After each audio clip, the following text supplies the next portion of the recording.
Hey, and good morning, everyone. Welcome to EuroNurse. We meet every Saturday at 9 a.m. Central Time. If you're joining this by YouTube, great. We enjoy having you on. Be sure to hit that like button and that subscribe button. And if this is your first time seeing our program, be sure to visit our website at euronurse.com, where you can find out more about the program. And also, this is the best way if you want to see previous programs. This is our 25th episode. So if you want to see previous episodes, go to our website. They're all up there. They're all hosted on YouTube. Now, during the presentation, if you have any questions, feel free to go to the Q&A box and go ahead and put those in. Beginning of the show, we do take any general questions. So if you have any questions about the show or any general urology questions, this is your chance. We've got a great group of panelists for you to ask. Today's program is really going to be interesting. We've got Tony Sam joining us today. He's a defense attorney, and he's going to be talking about medical malpractice. And let's get right to our great group of panelists here today and get a little bit of a introduction.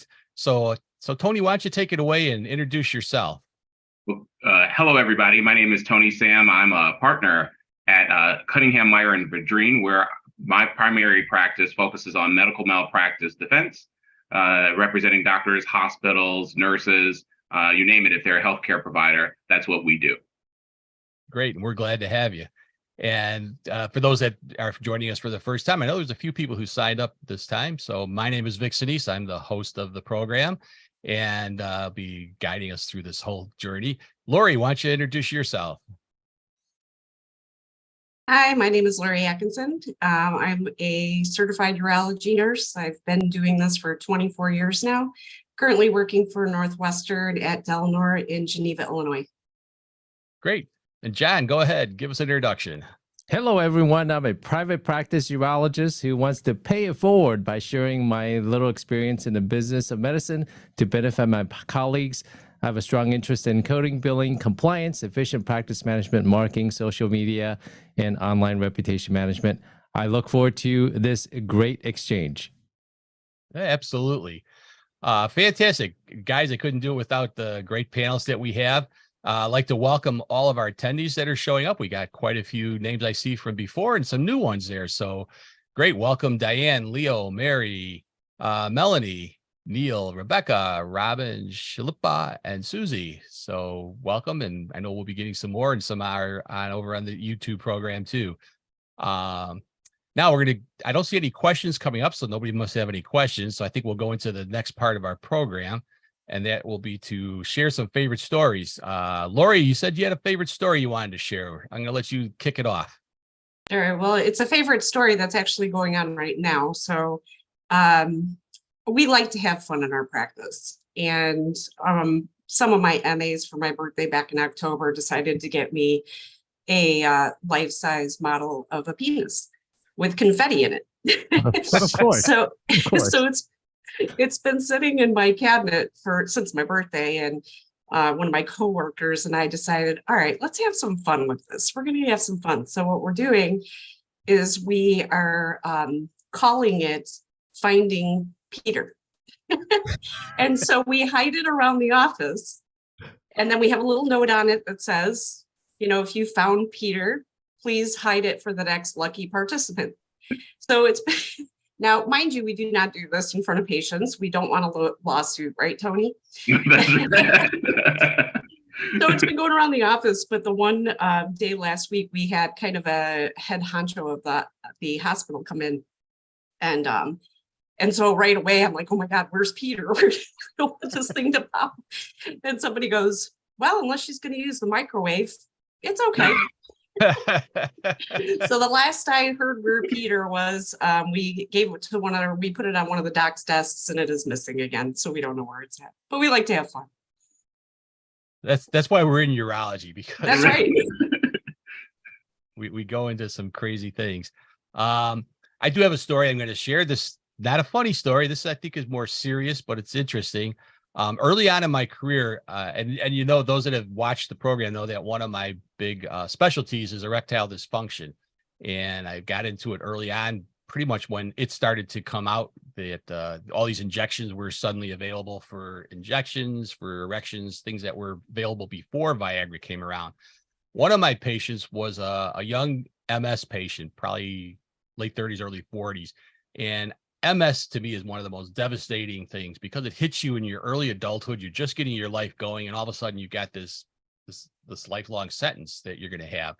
And one of his issues was erectile dysfunction, and he was functioning well. I mean, he walking. Sometimes he'd use a cane, but he was getting around okay. But he had gotten married, and one of the things they really wanted to do was start a family. And of course, his erectile dysfunction was interrupting with it. And so worked with them, got everything working. And back in the early days, you couldn't go to the pharmacy. All the stuff was custom made. So he was a pretty regular in my office. We got to be pretty friendly. And so he would come in and, to get his medication, and he'd be kidding around with me, and he'd say, boy, if my wife ever gets pregnant, I can tell you if I have a son who I'm going to name it after. And I go, oh, yeah, okay, sure. So one day he comes in, he's got a big smile on his face. He says, hey, my wife's pregnant. I go, hey, that's great. I'm really glad to hear that. So goes on and comes back. And next time I see him, he comes in, he's got baby pictures. And here's this cute little baby boy. He goes, meet Victor. So, you never know what kind of influence you're going to have on patients. But so there's somebody out there named Victor, thanks to what I did is my little part of urology. But he's a great guy. I still keep up with him. Unfortunately, his disease has progressed. Now he's in a wheelchair, and it's a sad story. But I think Victor's got to be about 18 years old now. So great story for me anyway.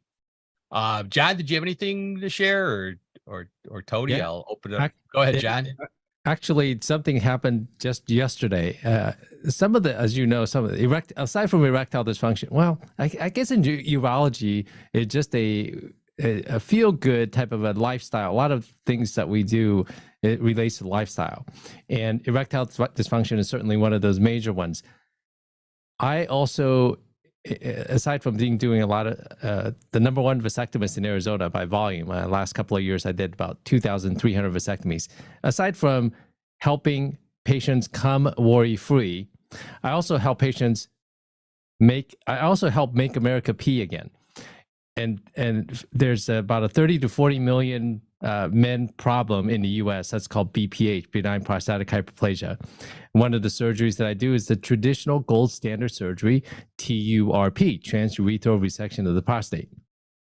This gentleman that I saw yesterday was in his early 50s, had horrible trouble urinating. He had to just try to drive 2 hours away from here. He had to carry a bottle in a car so that he could void into it. He had such horrible frequency. So I did a TURP procedure on him about 4 months ago, and he came back and he was ecstatic. Couldn't stop thanking me. His symptom score greatly decreased.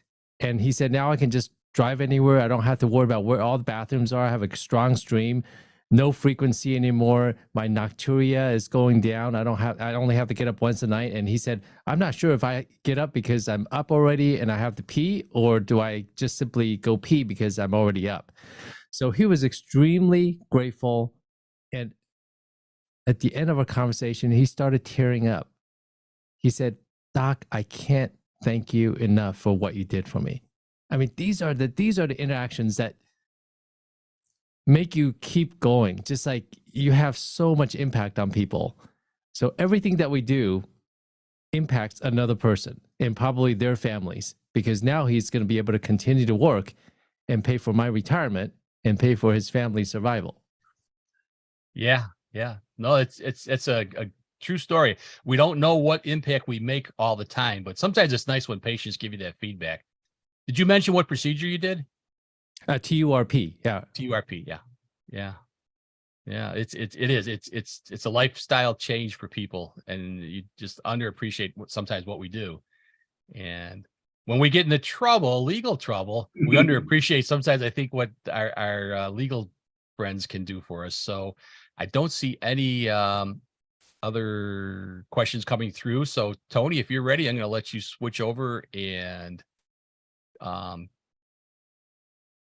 get Screen started. share and start your talk. All right. Well, today we're going to be talking about minimizing the risks of medical malpractice lawsuits from providing patient care. And I want to start out with a disclaimer because, of course, every lawyer starts out with some sort of disclaimer. Today, I'm going to be talking generally about concepts that affect patient care, and I may not be providing specific legal advice that's tailored to your particular situation. But the wonderful thing is that there are a bunch of resources out there. Here in the state of Illinois, we have the Illinois State Bar Association. We have Find Lawyer programs that you can contact, and they'll be happy to put you in touch with people who can answer your specific questions. And I'll take some questions today at the end of the presentation. If you have specific legal questions that you want some tailored advice to, I highly suggest that you contact a lawyer in your state, and we're happy to talk with you and discuss issues that affect your patient care and outcomes. Today, we're going to be focusing on 5 main areas, some of the risks of medical care. We're going to talk about an overview of medical malpractice, and then we're going to get into the CDC.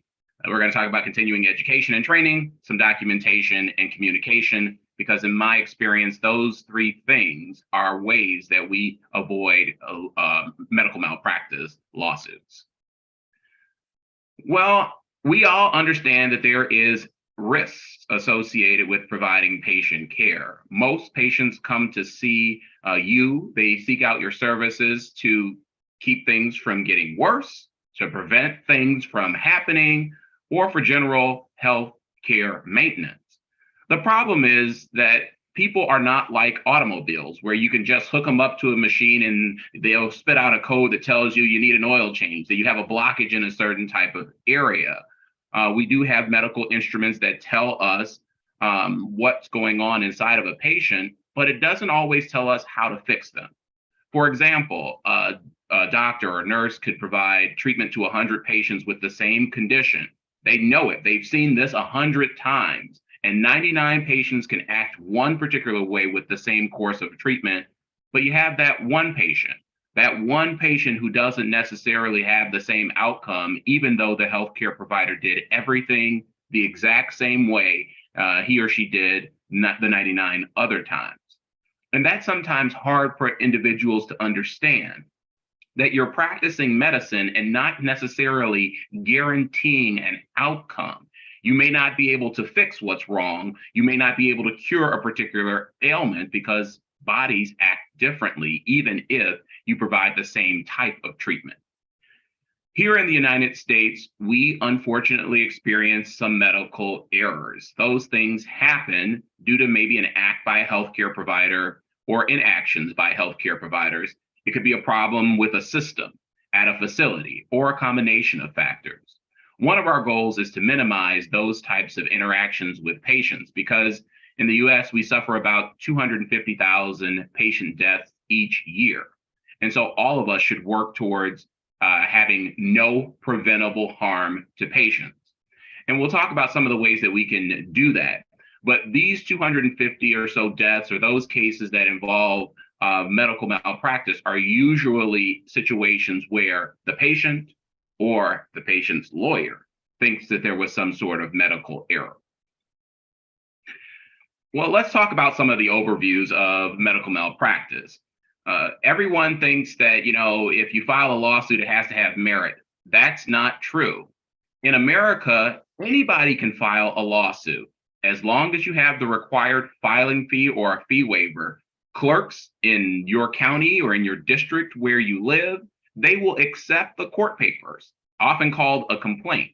That's the document that the patient files against the healthcare provider that outlines what they believe went wrong in their care. And as long as they have a filing fee, the court is required to take those complaints. I have to tell you that just because a patient files a complaint doesn't mean that the healthcare provider did anything wrong. The whole goal of the lawsuit is to have your day in court where the judge or the jury in your respective state or in your respective case decides the outcome. Some states create a little bit of a bar that stops certain types of cases from moving forward. For example, in Illinois, most medical malpractice lawsuits are required to have what we call a reviewing healthcare professional's report. What that means is that the patient has to go find another healthcare professional, likely a doctor or a nurse, depending on the type of case, and they have to have the facts of those cases reviewed with those individuals before they can proceed substantively with their case. But some patients don't secure those reports and file suits anyway. Why? Because the court is required to accept the complaint if they have that required fee. Let's talk about some of the reasons why patients sue. One of the reasons patients sue is a negative outcome. Sometimes things happen in patients' care and they want someone to blame. You were supposed to fix my loved one. You were supposed to fix me, and you didn't. And so they file those lawsuits because they had a negative outcome. We anticipate that in providing medicine that there's no guarantee, but even if there's a negative outcome, that doesn't necessarily mean that there was malpractice. A big one is a negative experience. We've all seen that television show House, and Hugh Laurie he's a beast when it comes to his medical judgment, but he has a terrible bedside manner. And oftentimes patients sue because they have a negative experience with the healthcare provider. Maybe you weren't as sensitive to a patient's pain complaints, or maybe it appeared that you were brushing them off, or maybe you said something that made them feel a certain type of way when you were interacting with them. That negative experience could negatively impact your case. I've had doctors who had negative outcomes with patients go in, sit down and talk with the patients one-on-one, explain everything. And even though they had that negative outcome, the patient decided not to sue because they felt that the doctor was there. They had a good bedside manner. They felt that the nurses were there and communicated with them. And so you have to make certain that you're communicating appropriately with the patient. And if you're in a situation where you think you know some things that happen in the patient's care, you might want to talk with the doctor or other healthcare providers and determine what type of strategy you should have in terms of communicating with the patient regarding their results. And then, of course, one of the big ones is money. Some people are litigious because they intend to make money. One of the sad facts is that 97% of cases resolve without a trial, and that is by way of motions to dismiss or motions for summary judgment. That's a ruling without necessarily a trial. And some resolve by way of settlement. And so some lawyers and some patients believe that they could recoup substantial funds as a result of filing lawsuits. We want to talk about allegations versus liability. Some people get freaked out. I mean, you've never been involved in litigation before and you get a complaint against you and it causes some level of anxiety or angst. But a complaint is just a statement of what the patient's claims are. They're not facts. They're not things that have been proven. They're not admissions necessarily against you. It's just what the patient's story is about what happened. What most of us look forward to is what we call the judgment. That's the decision on the merits of the case. That's when the court decides who wins and who loses. So just because you have a complaint filed against you doesn't necessarily mean that you did anything wrong. We look forward to the judgment because that happens after the trial. That happens at a summary disposition, and that usually details who wins and who loses. I'm going to stop for a moment and plug this insurance. You got to have some insurance. Most practitioners recognize that insurance helps protect your ASS, ETS. It protects your assets. And so you need to make certain that if you're providing patient care that you have medical malpractice insurance. One of the great things is that many of you work in healthcare institutions or you work in offices that have insurance for you.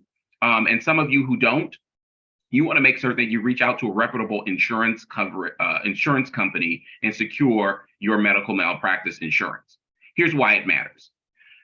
With medical malpractice insurance, the insurance company actually hires a lawyer for you. They hire a lawyer who will represent and defend you from the moment the complaint's filed until the judgment is entered at no cost to you. You don't have to pay for those lawyers, and so your insurance company picks that up. The second aspect is that it usually covers a judgment to a certain dollar amount. Most medical malpractice insurance policies are $1 million, maybe $3 million, maybe $5 million, depending on what type of practice setting you're in and what type of coverage you request.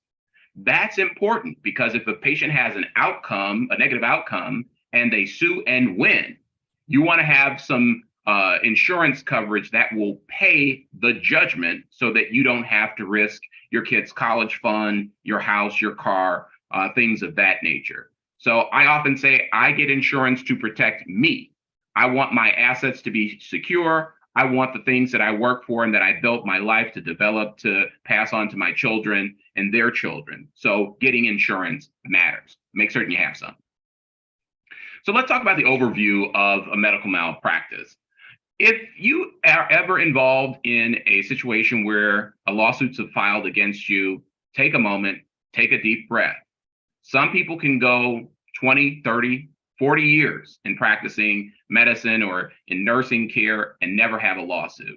Some people get hit within their first 4 years with a lawsuit. The goal is not to freak out. What you should do is if you receive court papers related to a lawsuit, you should contact risk management. If you have a risk management facility or a risk management group at your practice, at your institution, contact risk management. I say contact risk management because they know what they're doing. It's in the name, risk management. If there is a risk to something going on in the practice or in the group, the risk management professionals know what to do. They know to contact the insurance company. They know to contact the lawyers, general counsel for your practice group or hospital. They know what to do. Don't wait. People think that ignorance is bliss. It is not. If I ignore the papers, they will go. They will not. They filed a lawsuit. They're coming to seek their day in court. You want to get the risk management team involved as soon as possible. If you don't have a risk management team, make certain you have that insurance and contact your insurance carrier because you might be entitled to representation at no cost, and your insurance agent and your insurance carrier will help work through those things. If you don't have a risk management team, you don't have insurance, you need to contact yourself a lawyer immediately because you want to make certain that you protect your rights because the failure to timely respond in some situations can result in default judgments. So the faster you get the lawyer involved, the better off you typically are going to be. So I tell you, don't ignore the court papers. You don't hide your head in the sand because, of course, ignorance is not bliss. It's just ignorance. So make certain that you get those things and you get those ball rolling. Don't contact the patient. Some people think that if they contact the patient, that the outcome in the case will be better. No, it won't. And as a matter of fact, the conversations that you have with the patient are discoverable. So don't contact the patient because nothing good will come of that. You're not going to convince them to drop their lawsuit to make it all go away. Don't contact the patient's attorney. I can't tell you how many times I get a case where the doctor says to himself or the nurse says to themselves, if I contact the patient's attorney, I can convince them to make it go away. They have a financial incentive to keep the case going because they don't collect money unless they win. So you contact the patient's attorney, and then they start asking you about the care you rendered. They start asking you things, and you start making admissions that ultimately may be used against you in a court of law. So you could be your own worst witness. So make certain you don't contact the patient's attorney. And then the last thing that I say on this issue is don't access the patient chart. Most of us recognize that now we are operating in the electronic medical record, the EMR type of situation. Well, every time you open up a patient's chart, there's usually some digital log that shows what you went into, what section of the chart you might have accessed. And you shouldn't access a patient's chart for that reason. And for also there are HIPAA reasons why you shouldn't be accessing a patient's chart, particularly if you're not providing patient care. And if you're involved in a medical malpractice lawsuit, you're likely not providing patient care at that point. So you can get a copy of the patient's chart directly from your lawyer. You can get one from risk management, and those types of entries are typically benign as far as discovery is concerned. And then some of you might be tempted to make some changes to your patient records, and we'll talk about that in a little bit, but that's a big no-no as well. So let's talk about medical malpractice for health professionals. Healthcare malpractice is a form of professional negligence. And in Illinois, we have 4 basic elements. We got a duty, we got a breach, we got causation, and we got damages. One of the greatest things about being in the United States of America is that the party who files the lawsuit typically has the burden of proof. It's the accuser, the one who makes the accusation, that actually has to prove it. And in this case, the patient would have the obligation of proving each of the elements of a professional negligence, a healthcare professional malpractice case. And they have to prove each and every one of them. If they miss one, they lose. So let's talk a little bit about that. Every healthcare professional has a duty to their patients. And so I typically ask, is there a professional relationship between the healthcare provider and the patient? If the answer is yes, that means that you have a duty. Since the pandemic, we've seen a lot of changes in the healthcare field. Some of us are doing telehealth. Some of you are doing curbside consults. You're dealing with your families and friends. Well, you have to be careful what you say and what you do, because in each of those instances, you're creating or could be creating a professional relationship that could trigger your duty. And a healthcare provider typically has a duty that we'll define at law. A healthcare provider has a duty to comply with what we call the standard of care. I want to tell you right off the bat, the standard of care is not perfection. It's not what a majority of nurses will do. The standard of care is what a reasonably careful nurse would do or not do under the circumstances as shown in that particular case. So you have to act as a reasonably careful healthcare provider and do the things that you're supposed to do as dictated by the circumstances in each particular case. And so what that usually tells us is the standard of care may be different depending on the type of procedure, depending on the type of care, even depending on the type of healthcare professional. We're going to see that your standard of care is typically going to be based on your clinical judgment. We need somebody who's in the same field as you. So if you're a nurse, there needs to be some expert testimony from another nurse regarding what the standard of care is. So they'll need some expert testimony that tells them this is what a reasonably careful nurse would do or would not do under the circumstances in that particular case. One of the great things about having an insurance carrier help you through this process is that they typically hire nurses who will come in and testify on your behalf at the time of trial. Those nurses will take a look at the care that you provided, and they will be able to tell whether you complied with the standard of care or whether they think that there was a breach, a violation of the standard of care. And then they'll have some options about how to resolve those types of cases. Understand this, a negative outcome doesn't necessarily mean a violation of the standard of care. What we look at is what happens under the facts and circumstances, what we knew at the time you provided that care and treatment, and whether your actions were reasonably careful. I often say there's no Monday morning quarterback. We don't look at the outcome and try to determine whether you comply with the standard of care. That's the wrong way to look at it.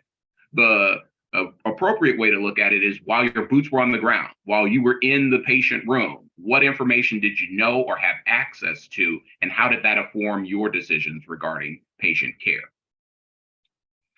So we have the element number 3 is causation. We want to know whether or not the healthcare provider's actions or failure to act caused an injury. And not all deviations from the standard of care result in a patient injury. Like if maybe there was no written emergency plan. Well, does that really cause an injury to the patient? Odds are Probably not if you followed all the steps that would have been included in a written emergency plan. Typically on the subject of causation, you're going to need expert testimony. You're going to need somebody to come in and say, well, if they had done this, this wouldn't have happened. If they had not done this, this would have happened. And so you'll need some expert testimony as to causation as well. And then the final step is to prove damages. Was the patient harmed? Did the patient suffer some physical, emotional injury as a result of what happened to them? Most healthcare providers are not at risk of losing their personal assets because they have some measure of insurance. Or if you work at larger hospital systems, they have primary coverage, then they have excess coverage. And what that means is typically the hospital will pay the first maybe $3 million, $5 million if there's an adverse judgment. And then they have insurance carriers that provide additional coverage, sometimes to hundreds of millions of dollars. So it really depends on your type of practice. But what the patient's really after is something that will make them whole. In our society, we don't necessarily give the patient their bodies back or their sutures back, because if somebody suffers an injury as a result of malpractice, you can't really fix that. You have to give them money to help compensate the value of the injuries that they suffered, whether it was pain and suffering, a lost limb. We try to give them money to help compensate or make them whole as a result of what happened to them. So you can minimize your risk of being involved in a medical malpractice lawsuit by following these 3 steps. CDC, continuing education, watch your documentation, and of course, communicating. So let's get into them.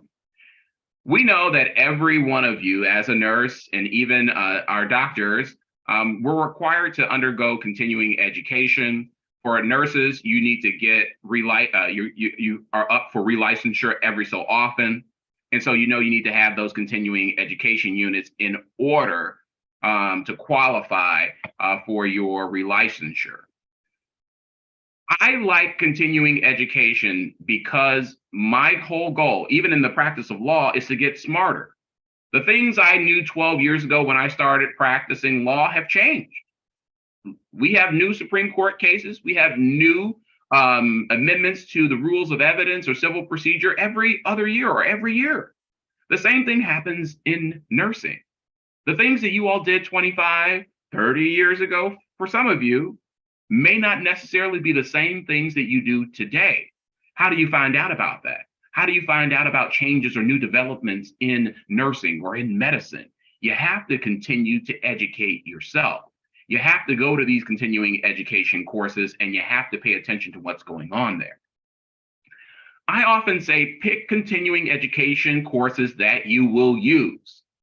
If you're a urology nurse, probably not a good idea to start taking ophthalmology continuing education courses. You're not going to use that. So pick things that are specialties in your area, things that you're actually going to use that are going to help you in your particular practice. The second thing you can do is if you don't know something in terms of patient care, something that you're asked to do by a doctor, you better make certain that you ask. You don't know, ask. People are there to help. There are other nurses out there who will be willing to tell you about things that are going on or things that you need to do. So if you don't know, ask. And the third thing I'll say is to share your experiences. At my firm, we get together as lawyers and we often go out to lunch to share our war stories about cases. We do that because I can find information that will be useful in my case by talking to other lawyers.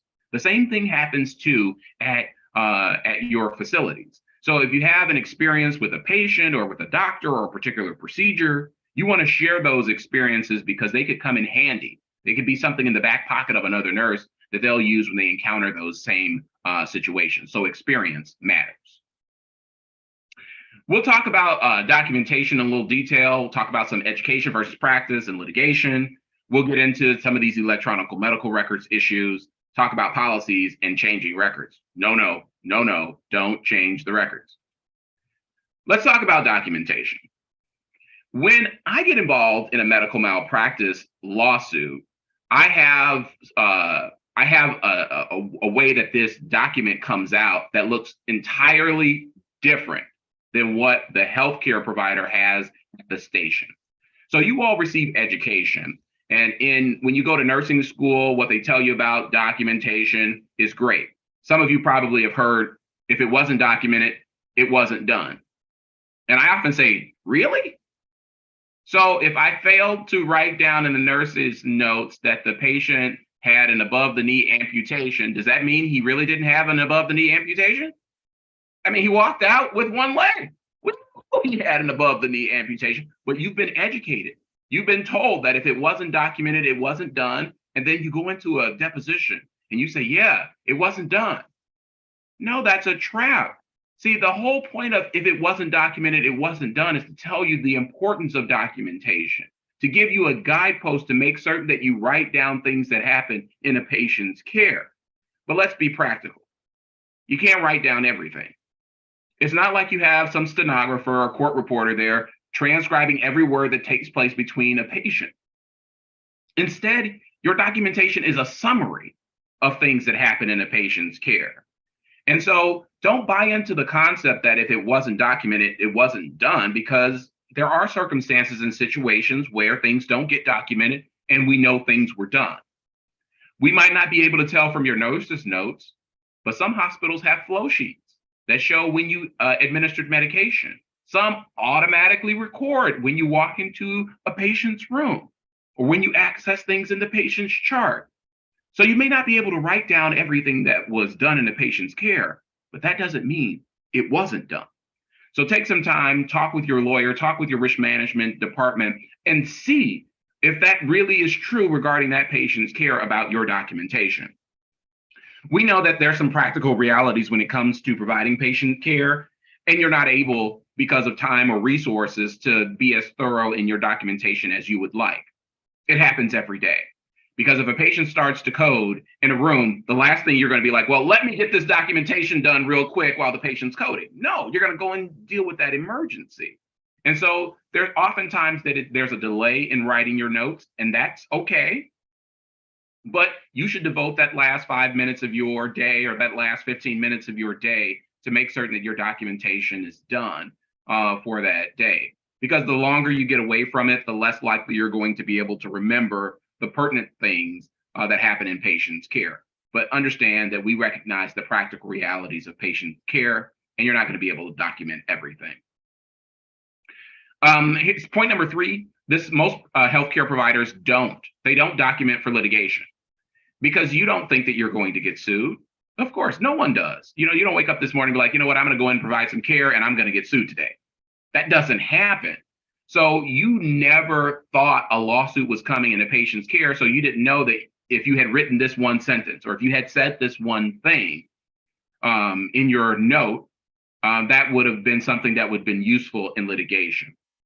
So you don't document that way. I represent a lot of healthcare professionals who are involved in a medical malpractice lawsuit.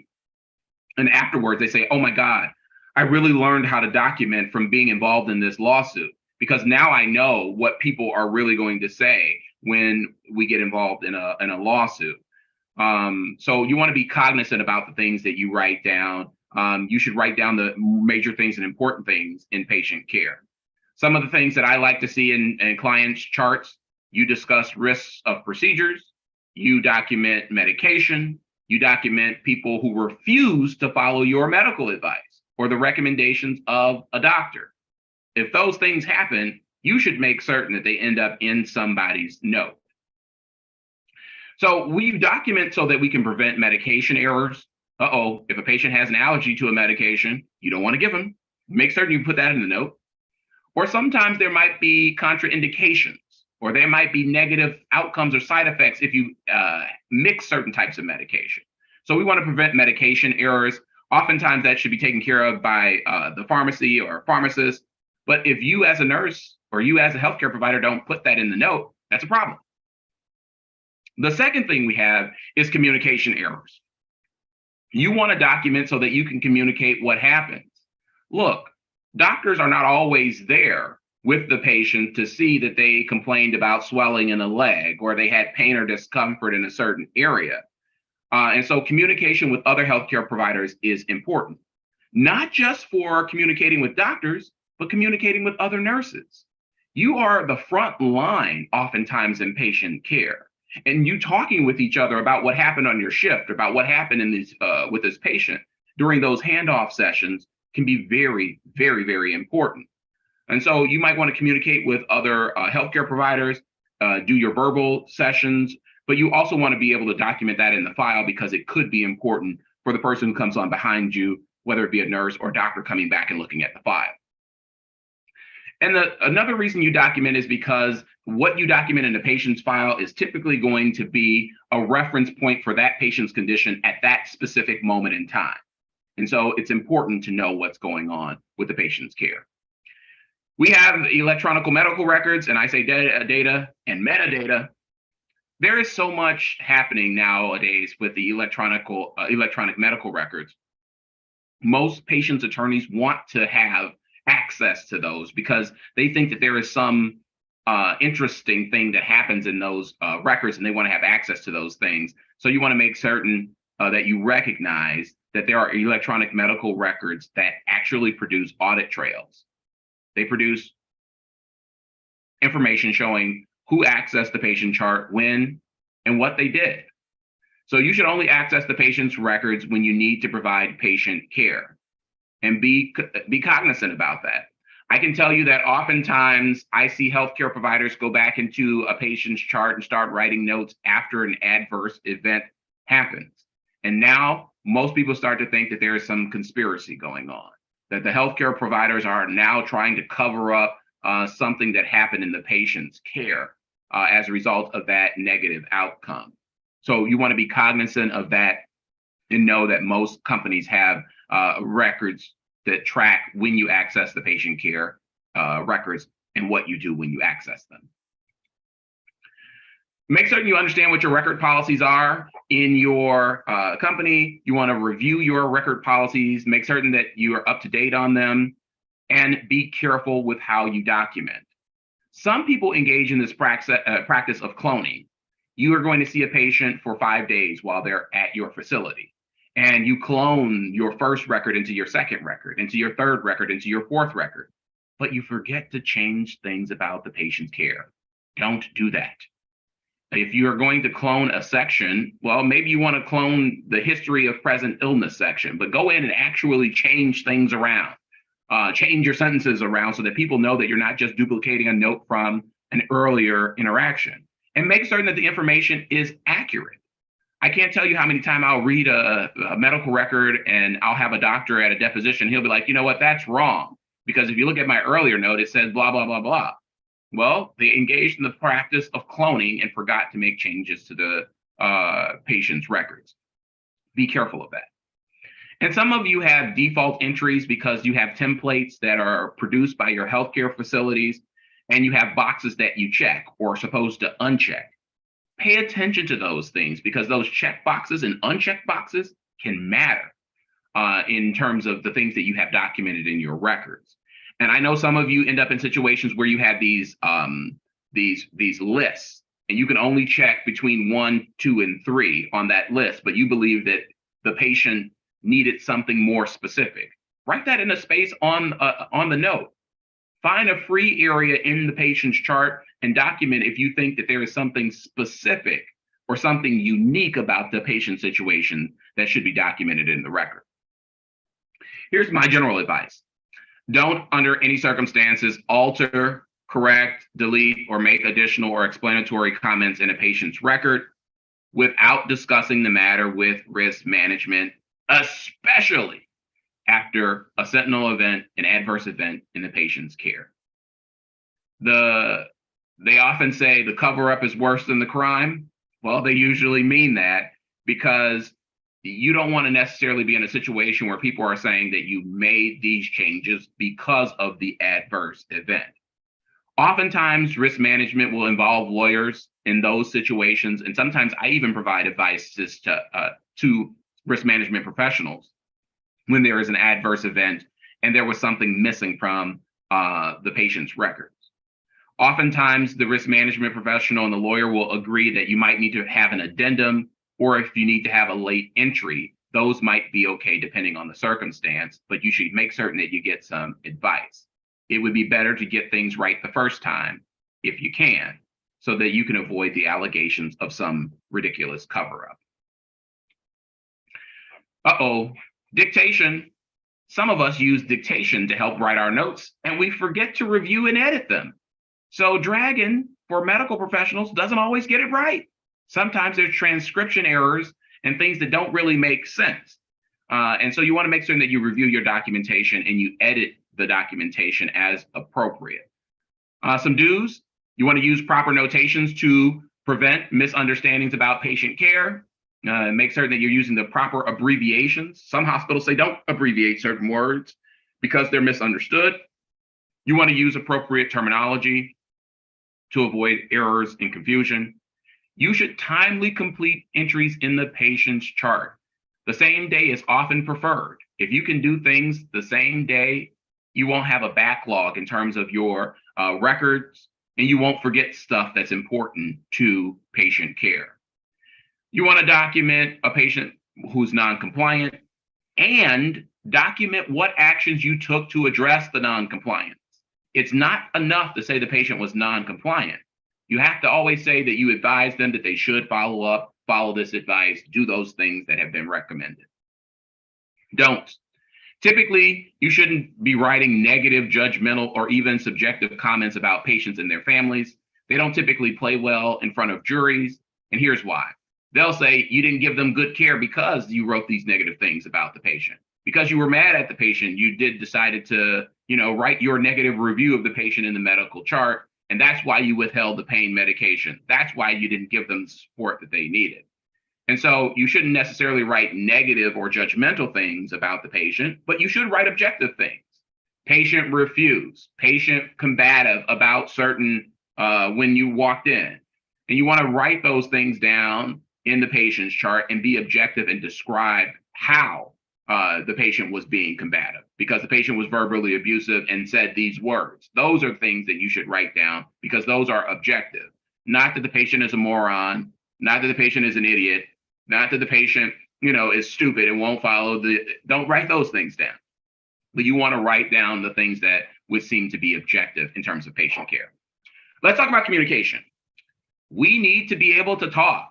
We should talk to whom and what should I say? Let's talk about some of those. Communication is key in the provision of healthcare provider services. I mean, we know that that's part of the whole job, is to communicate with each other to make certain that we're all on the same team and we know what we should be doing or should not be doing in a patient's care. For nurses, one of the best things you can do is tell the physician about what's happening in the patient care and tell that physician often. No doctor's going to be like, well, I want you to stop bothering me. I don't care what's going on in this patient 304 room. No, you tell them, and you tell them often, because you're the front line. You are going to be the first person likely to notice a change in the patient condition and be able to talk with the doctor about what you can do to address that situation. And oftentimes it's better to tell the physician and then they say, well, just keep monitoring it and let me know if there's another change in the outcome. The second thing you can do is tell the patient within your area of expertise or your area of practice. I mean, some things are going to be beyond your knowledge, or some things are better coming from the doctor than they may be coming from a nurse. And in those situations, let the doctor tell the patient those things. But there are things that you can do, like if you're going to be injecting a medication. Oftentimes it's good to tell the patient where you're going to inject them and why. If you're elevating the patient's head, it's a good idea to tell them why you're doing that. If you want them to get up and walk, tell them why.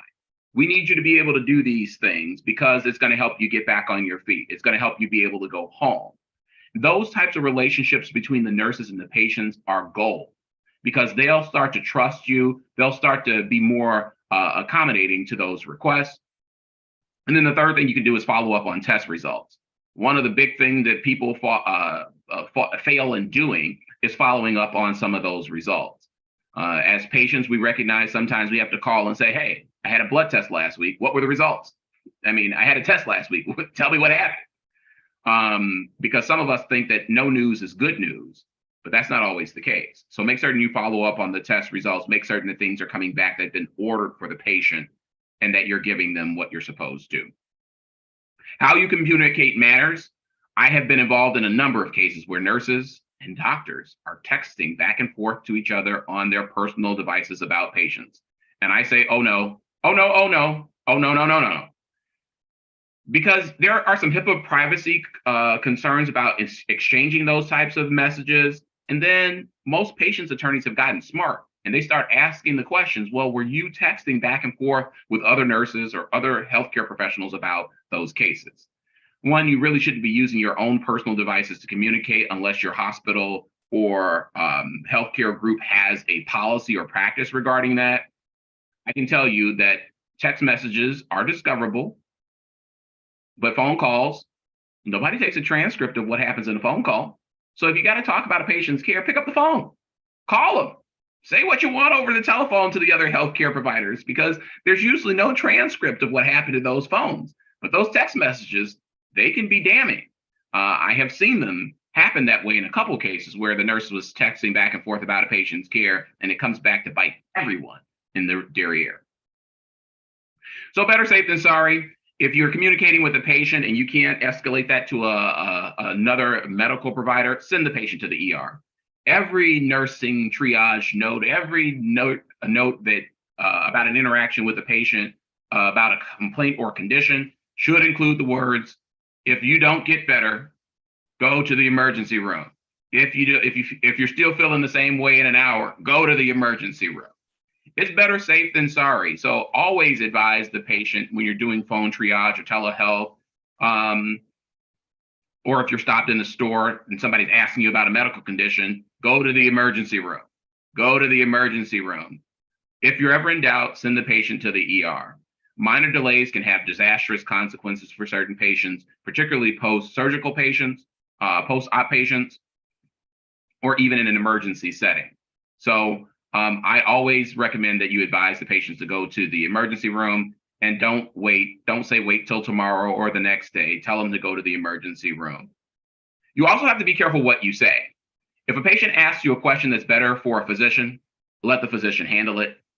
You might know some things based on your experience, based on what you think, but remember, that could be speculation, and you don't want to give the patient false information about their medical condition because the doctor may have a different way of explaining that or saying something. So if you know that some things have come back for the patient's care, you might say, yeah, your CT scan is back, but I'm gonna let the doctor come in and explain it to you, even though you've been a nurse for 30 years and you've seen a ton of CT reports and you know what the words and stuff mean. It may not necessarily be in your lane at that moment to explain that condition to the patient. It might be better for the physician to do that. And so make certain that you stay in your appropriate lane when you're involved in patient's care, and be careful what you tell the patients about what you think stuff is, because they'll say the nurse said it. If the nurse can recognize it, then of course the doctor should have known.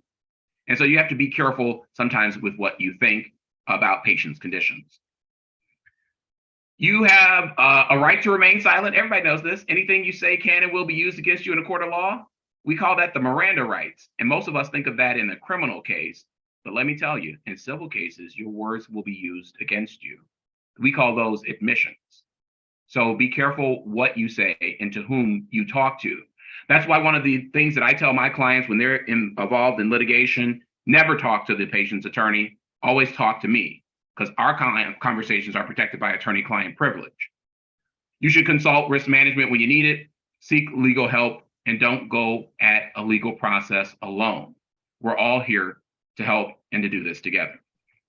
So the key takeaways from this presentation is that you should always remember CDC, continuing education, watch your documentation, and make certain that you're communicating appropriately. If you follow those 3 steps, odds are you're going to find yourself in a situation where you're minimizing your risk of being involved in a medical malpractice lawsuit. Thank you all so much. Hey, thank you, Tony. That was great. I'm going to have you just switch off your screen share. Perfect. And we do have some questions that came in. I am going to give the panelists a chance. If you had any questions, I'll give you first stab at it, though. Go ahead. I don't think I have any questions. I saw your presentation at the conference in the fall, and I think it's excellent. And today's just kind of reiterated what you had talked about then. So it's just the more you talk about it, the more I hear it, the more it's going to stick with me. So I appreciate it. It was a great lecture. You're welcome. All right, I'm going to go to the questions from our group. Mary Ann sent in this question. Are your assets protected if in a trust?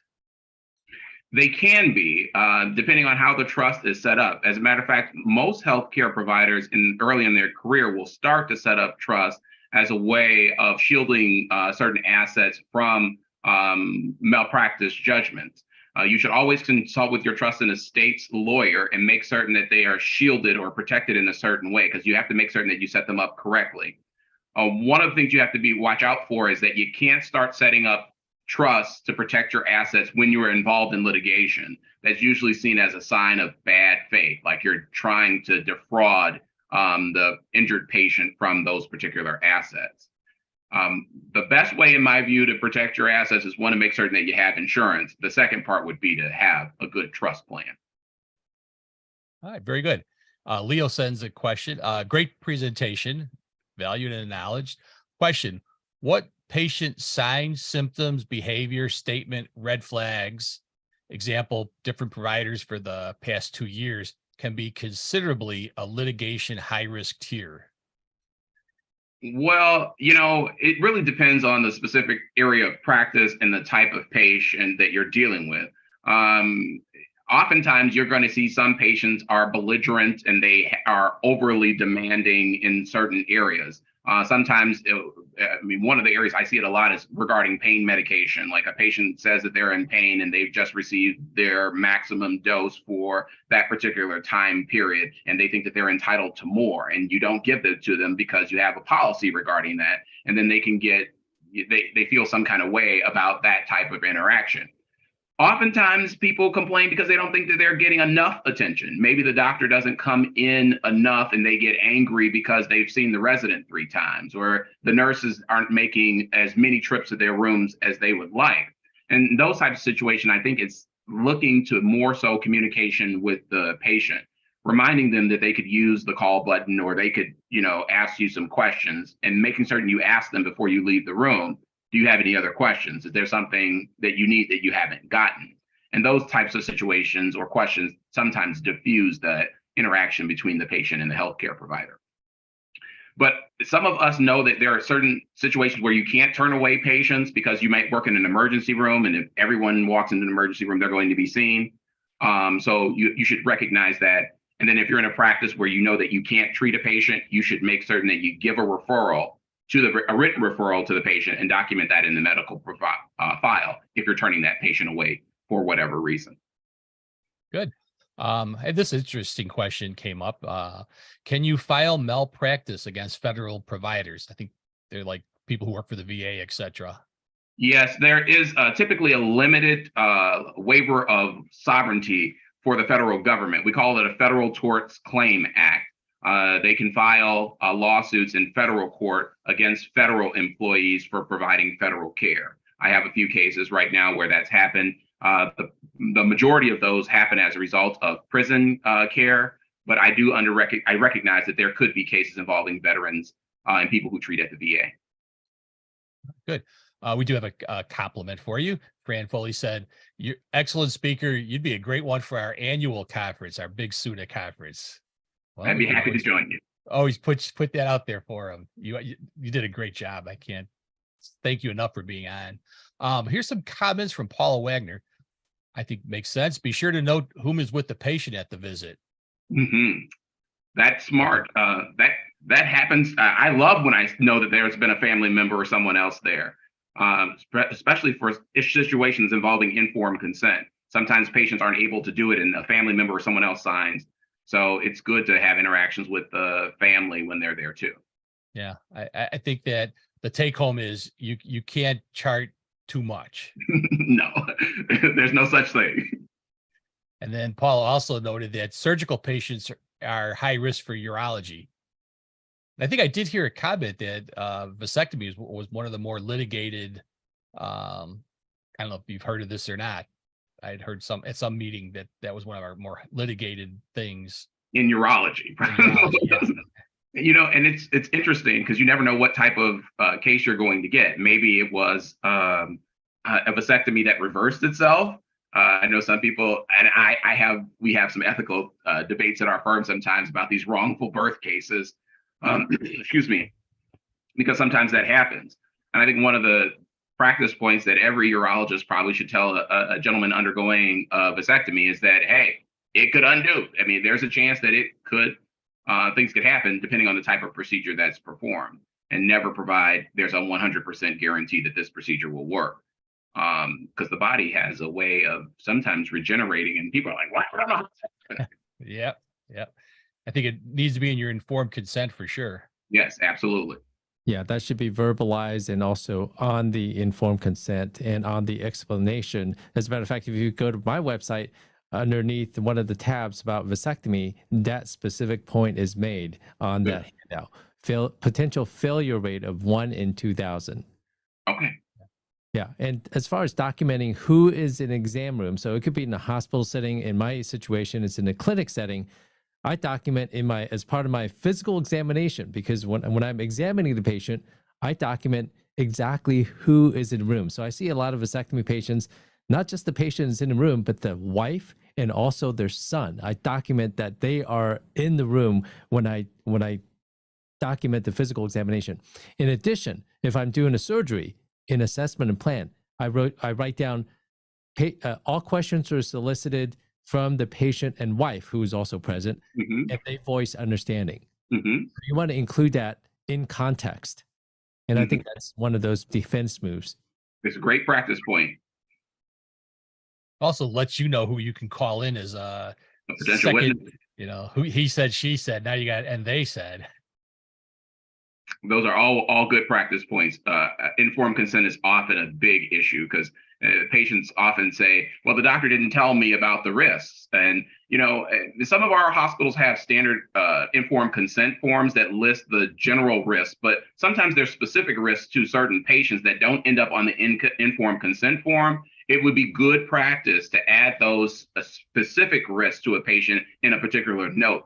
And so you make certain that not only did I discuss the standard risks, I also discussed the patient specific risks, and I documented that in the note as well. Those are just gold mines for informed consent cases. What a lot of people don't realize is that informed consent is not that useless piece of paper that they have you sign at the hospital. That hospital's consent. Whenever I go to the hospital and I have to jump through their corporate hoop, which is total BS, jump through the corporate hoop and sign that consent. If you actually read the consent, you think the patient understands, or any layman jury is going to understand, cystoscopy, bilateral retrograde pyelogram, ureteroscopy with laser lithotripsy?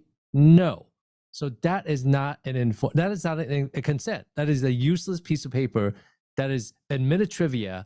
It's just another hurdle to keep you from providing appropriate care. What is a true informed consent is a procedure-specific informed consent document outlining the risks, the benefits, the alternatives, and prognosis without treatment, written in 6th grade level. A lot of people also miss that document is not informed consent. Informed consent is a process. It's a process, not just a piece of paper. I yield back to you.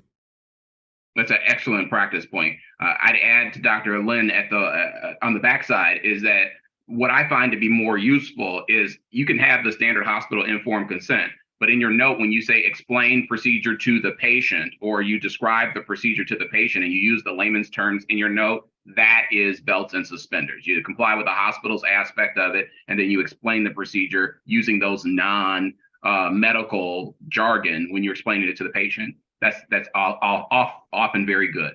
That's gold. We like to see that. Very good. I'm going to bring one last question in, because we are running towards the end of our session here. We did discuss this, I think, at our last meeting, which was on pediatric urology.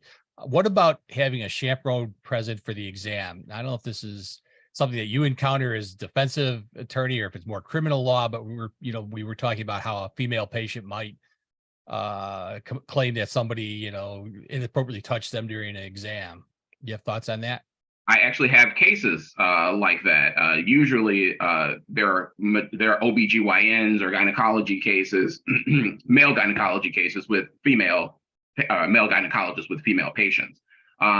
It would be better practice if you're in that type of situation to have a female staff member present for you. Some facilities mandate it. I can share some horror stories where a doctor was accused of inappropriately touching an individual, and she filed a criminal complaint. And the state's attorney's office the police department began investigating before referring it to the state's attorney's office. And the doctor was able not to be charged in that particular case because the female staff member was present. It was like, I was there the whole time. I saw the whole thing. Nothing inappropriate happened. And the second part of that, I would say, is if you're dealing with a situation involving minors and minors are having care, if a parent is available and can be there in the room, that would be good. And at a minimum, there should be a second staff member present in some circumstances, depending on the type of care that's being provided, so that you don't necessarily find yourself dealing with accusations of inappropriate care. Yeah, thanks. That's really good.